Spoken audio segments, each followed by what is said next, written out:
ಭಗವದ್ಗೀತೆಯ ಪ್ರಥಮ ಅಧ್ಯಾಯದ 21ನೇ ಶ್ಲೋಕ.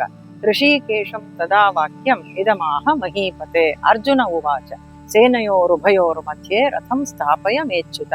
ಈ ಶ್ಲೋಕದ ಪೂರ್ವಾರ್ಧದಲ್ಲಿ ಸಂಜಯನ ಮಾತನ್ನು ನಾವು ನೋಡ್ತೇವೆ, ಹಾಗೂ ಉತ್ತರಾರ್ಧದಲ್ಲಿ ಅರ್ಜುನನ ಮಾತನ್ನು ನಾವು ನೋಡ್ತೇವೆ.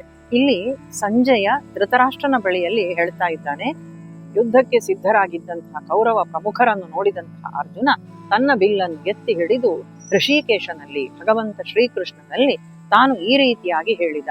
ಏನು ಹೇಳಿದ್ದಾನೆ ಅಂದ್ರೆ, ಅರ್ಜುನ ಉವಾಚ ಸೇನೆಯೋರುಭಯೋರು ಮಧ್ಯೆ, ಎರಡು ಸೈನ್ಯಗಳ ಮಧ್ಯದಲ್ಲಿ ನನ್ನ ರಥವನ್ನು ತಂದು ನಿಲ್ಲಿಸು ಅಂತ ಹೇಳ್ತಾ ಇದ್ದಾನೆ ಅರ್ಜುನ. ಇಲ್ಲಿ ನಾವು ಗಮನಿಸಬೇಕು, ಅರ್ಜುನನ ಮಾತಲ್ಲಿ ಅರ್ಜುನ ನನ್ನ ರಥವನ್ನು ತಂದು ನಿಲ್ಲಿಸು ಅಂತ ಹೇಳಿದ್ದಾನೆ. ಆ ರಥ ಇಬ್ಬರದ್ದು ಆಗಿತ್ತು, ಕೇವಲ ಅರ್ಜುನ ಮಾತ್ರ ಇರುವಂತಹ ರಥ ಅಲ್ಲ ಅದು. ಅದರಲ್ಲಿ ಸಾರಥಿಯಾಗಿ ಭಗವಂತನು ಇದ್ದಾನೆ. ಆದರೆ ಈ ಸಂದರ್ಭದಲ್ಲಿ ಅರ್ಜುನನೊಳಗೊಂದು ಅಹಂ ಇತ್ತು. ನಮ್ಮ ರಥ ಅಂತ ಹೇಳ್ತಾ ಇಲ್ಲ, ರಥಂ ಸ್ಥಾಪಯ ಮೇ ಅಚ್ಯುತ ಅಂತ ಹೇಳ್ತಾನೆ. ನನ್ನ ರಥವನ್ನು ಬಂದು ಸ್ಥಾಪಿಸುವಲ್ಲಿ ಎರಡೂ ಸೈನ್ಯಗಳ ಮಧ್ಯದಲ್ಲಿ ಅಂತ. ಈ ಅಹಂಭಾವವನ್ನು ಕೂಡ ಕಡಿಮೆ ಮಾಡಬೇಕಿತ್ತು ಭಗವಂತನಿಗೆ. ಹಾಗಾಗಿ ಗೀತೋಪದೇಶವೂ ಆಯಿತು.